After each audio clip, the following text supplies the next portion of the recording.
आइए मैं आपको धृतराष्ट्र, गांधारी और कुंती तीनों का अग्नि में भस्म होना का पूरा वर्णन विस्तार से देता हूँ। महाभारत युद्ध के बाद धृतराष्ट्र, गांधारी और कुंती ने राजमहल छोड़कर वन को अपना निवास बनाया। युधिष्ठिर ने बहुत समझाया, पर तीनों ने कहा, अब राजमहल नहीं, तप और त्याग ही हमारे जीवन का मार्ग है।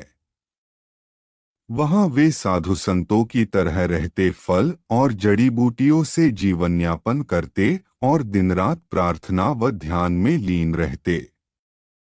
एक दिन वन में अचानक भीषण आग लगी। हवा तेज थी। आग पल भर में चारों ओर फैल गई। पेड़, झाड़ियां, पशु पक्षी सब आग की लपटों में घिरने लगे। तीनों बुजुर्ग धृतराष्ट्र, गांधारी और कुंती आग से चारों तरफ घिर गए। उन्होंने आग से बचने या भागने का प्रयास नहीं किया। धृतराष्ट्र ने गांधारी का हाथ थामा और कुंती उनके बगल में बैठ गईं। वे जानते थे कि यह भाग्य द्वारा भेजा गया अंतिम समय है।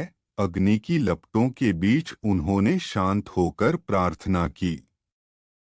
गांधारी ने भगवान शिव का स्मरण किया।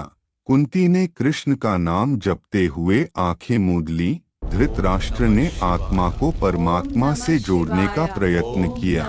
धीरे धीरे लपटें उन्हें निगलने लगीं। अग्नि ने उनके शरीर को भस्म कर दिया, पर महाभारत की परंपरा कहती है, उनकी आत्मा अग्नि से शुद्ध होकर मोक्ष को प्राप्त हुई।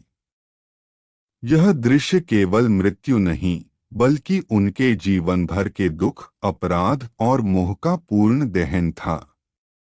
इस प्रसंग का अर्थ है, कर्मों का फल किसी को नहीं छोड़ता।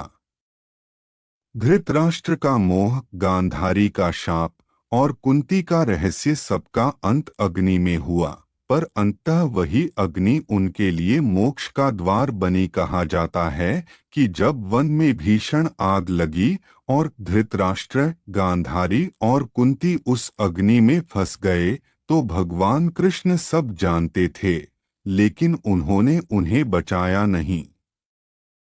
महाभारत का मूल संदेश यही है कि हर आत्मा को अपने कर्मों का फल भोगना ही पड़ता है। धृतराष्ट्र का मोह, गांधारी का शाप और कुंती का रहस्य, तीनों ने जीवन भर इन बोझों को ढोया और उनका अंत इसी अग्नि में होना नियति थी।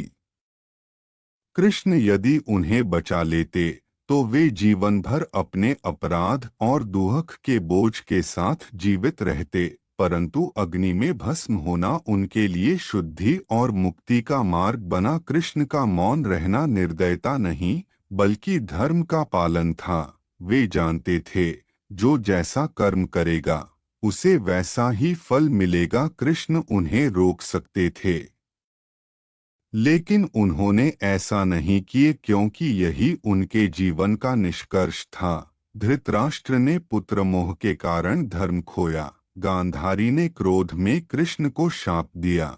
कुंती ने कर्ण का सत्य छुपाया। जीवन भर का पाप और रहस्य, कुंती ने अपने पुत्र कर्ण का जन्म छुपाया। यह बोझ उन्हें जीवन भर कचोटता रहा। महाभारत युद्ध में हजारों मौतों की जड़ वही रहस्य था, अपराध बोध का अंत। युद्ध के बाद भी कुंती चैन से नहीं रह सकीं। उन्हें लगता था कि उनके कारण धर्मयुद्ध हुआ और लाखों ने प्राण गंवाए। अग्नि द्वारा शुद्धि।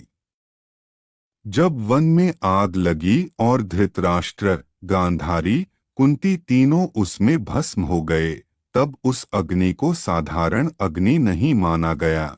यह अग्नि उनके कर्मों और अपराध बोध को भस्म करने वाली शुद्धिकरण की अग्नि थी। कृष्ण का मौन संदेश, कृष्ण जानते थे पर रोके नहीं, क्योंकि यह मृत्यु उनके लिए दंड नहीं, बल्कि मोक्ष का मार्ग थी। ऐसी ही और अद्भुत कथाओं और महाभारत के रहस्यों को जानने के लिए सब्सक्राइब करें डिजिटल भविष्य चैनल और जुड़े रहिए हमारे चैनल डिजिटल भविष्य के साथ, जहां आपको मिलेंगी धर्म, अध्यात्म और महाभारत की अनकही कथाएं।